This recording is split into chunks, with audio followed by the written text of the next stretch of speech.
Magandang umaga sa inyong lahat.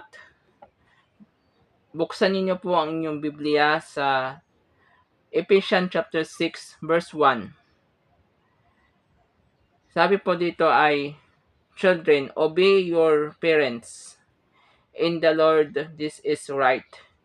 At buksan ninyo ulit sa Proverbs chapter 20 verse 20.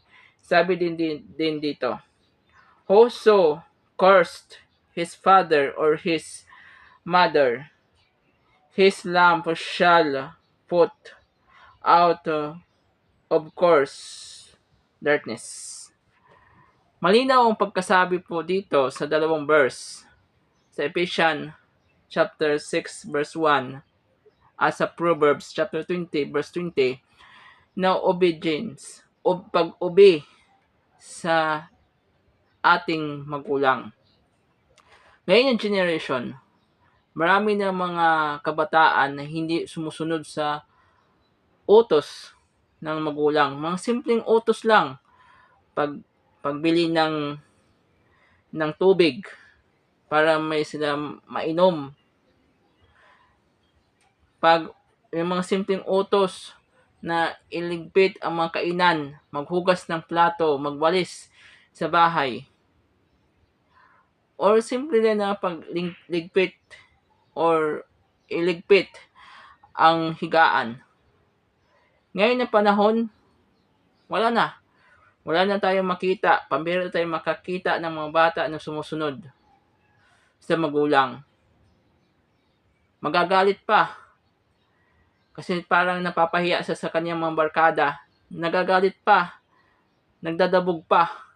Parang sino. Sinisigawan pa ang magulang. Ang mangyayari sa kanila, ang liwanag, ang kinabukasan nila ay wala sa kanila.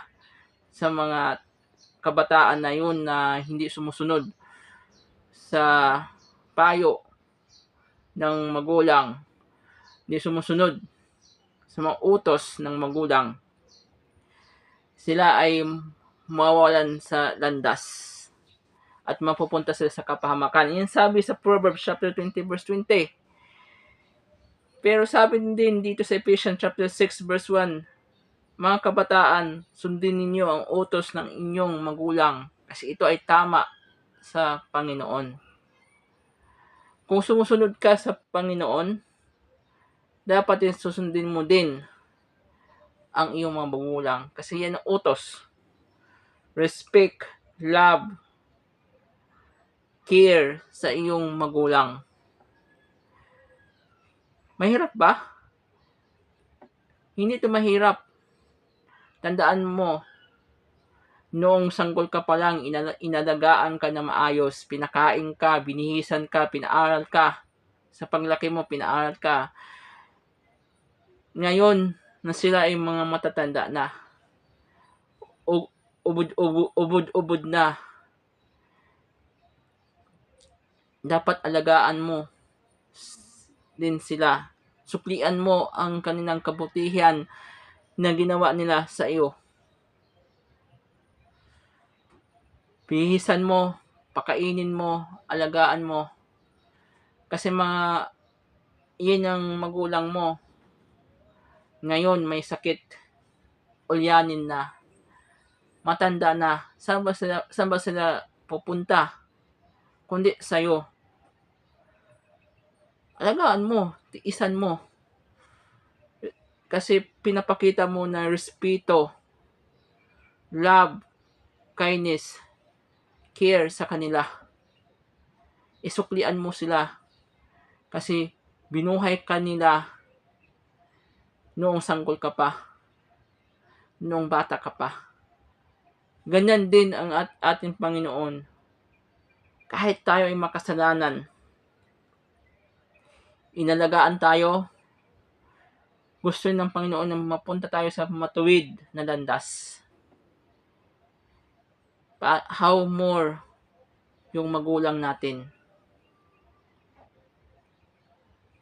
Dapat respetuhin natin kasi ito ay tama sa paningin ng Diyos Ama. Kapatid, sana po alagaan mo ang iyong magulang. Respetuhin mo ang iyong magulang.